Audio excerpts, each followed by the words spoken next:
All right. Hello, everyone, and welcome to the second season of Milan Clubs Around the World. This week we have Milan Club San Diego, and you can go ahead and introduce yourself. Hello, mm, I'm Ernest representing Milan Club San Diego. It's a pleasure to be here with you today. Thank you. Yeah, of course. We're happy to have you on. So I guess just to start, what made you become a Milan fan? Well, yeah, my story is pretty much it's not the usual. My dad, brother or family was a Milan fan. No, mine was pretty much um, a struggle. Let me put it that way. But it all started in 2005 during the Champions League finals. So I was in a room full of all Premier League fans, Liverpool, Man U, Chelsea.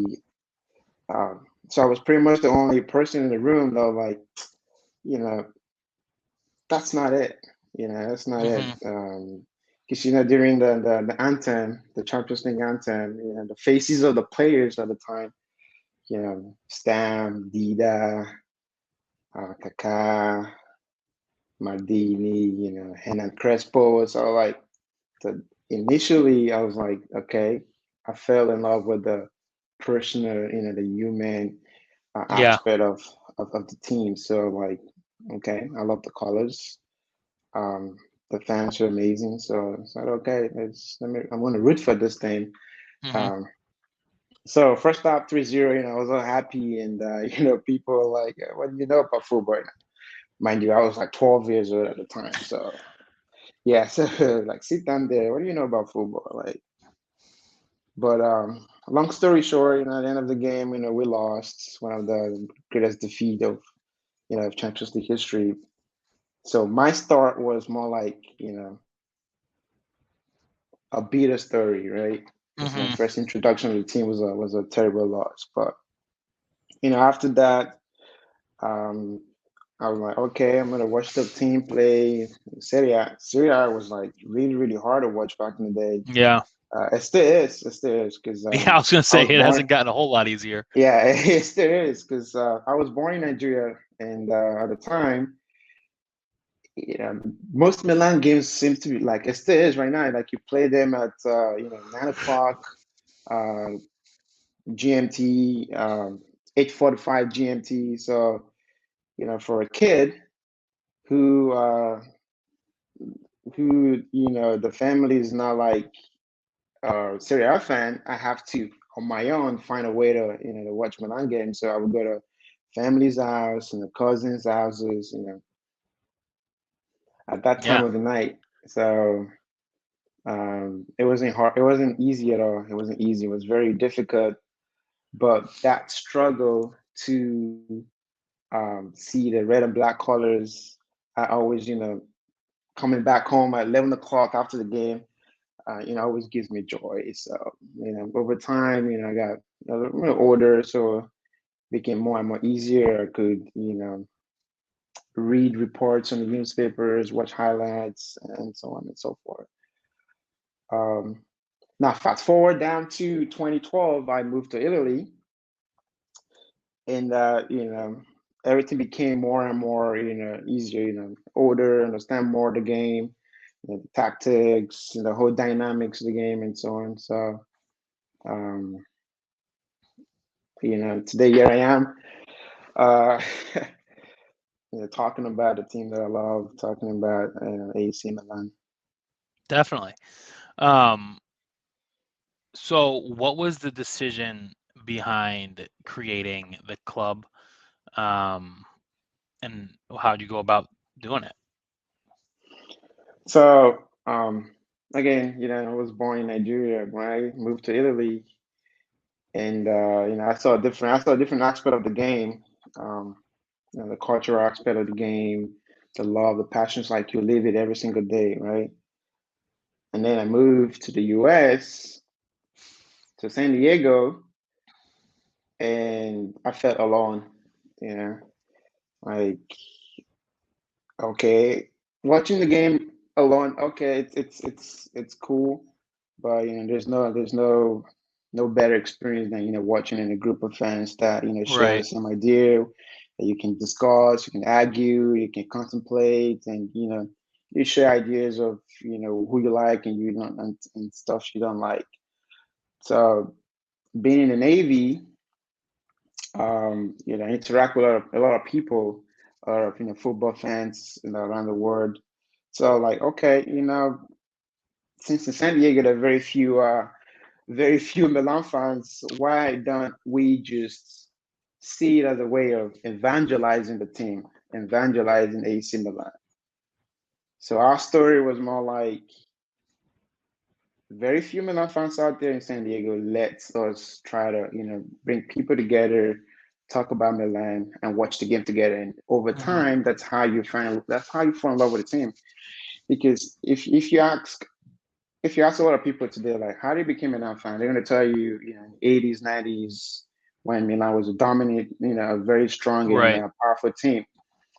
But right now, it's difficult to say. I started being a Milan fan in 2019 or 2018, the high peak of the Banta era, like we say in Milan Twitter.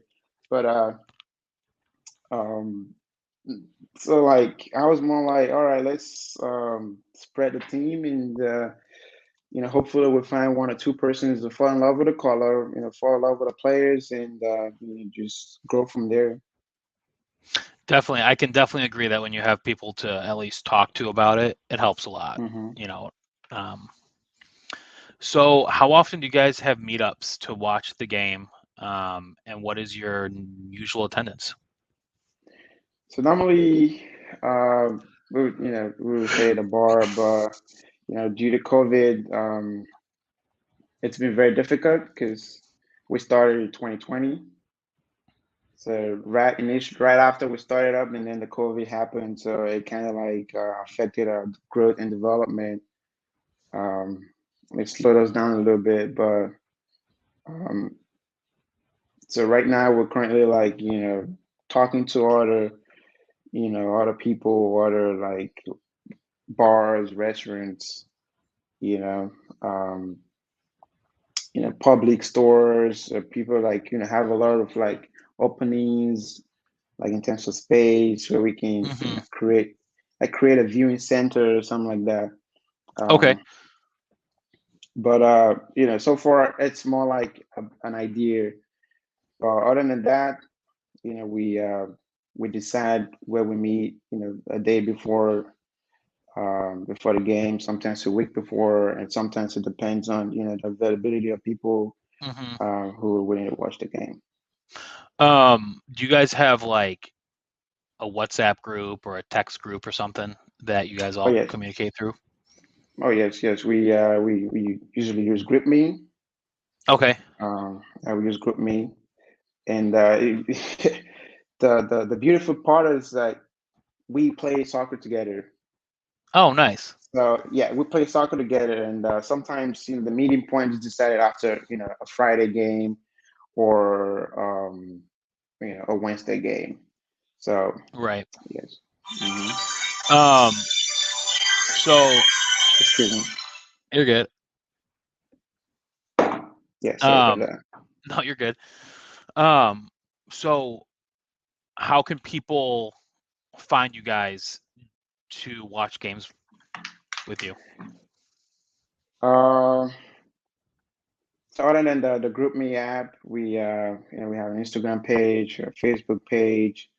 Um, we we in collaboration with Milan Club World. I don't know if you're familiar with that.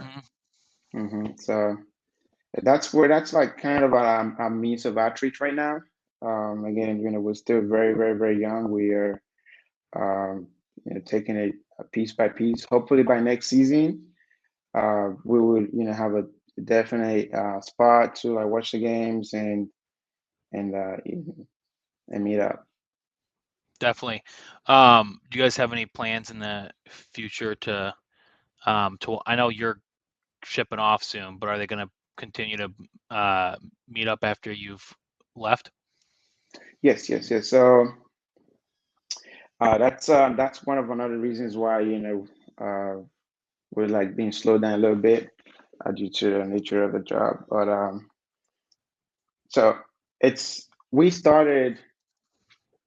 It's more like wife and husband thing. So when I'm not around, my wife is there coordinating Okay. events and meetups for it. So uh, in terms of our plans for the future, um, I've been to San Siro 3 times, but my my wife has never been. So the next tour to San Siro is pretty much going to be everybody, every member of the club. Right now we're like 16 of us. Okay. We're definitely planning a trip to San Siro next season. So it has to be a Champions League game. So hopefully we qualify for Champions League. Yeah. Hopefully we finish top four. It's hmm looking good Yeah, so hopefully. far, I but mean, you don't want to. I don't want to say hopefully win the Scudetto, but you know, You never know. hopefully we get up for it. Um, is there anything else that you want people to know about Milan Club San Diego? Yes, absolutely. Out here we are trying to preach Milan. Let me use the term. Um, we're here. We're very new, very new. We're growing. We're growing. Check out our Instagram page, Twitter page. There's always something to find about the club, and also Milan Club Word. You can know about the club out there too, how we started and the progress we've made so far. Fantastic. Well, thank you for joining us this afternoon for you, and we'll be back with another episode in a couple of weeks. Thank you very much for the invite. Thank you.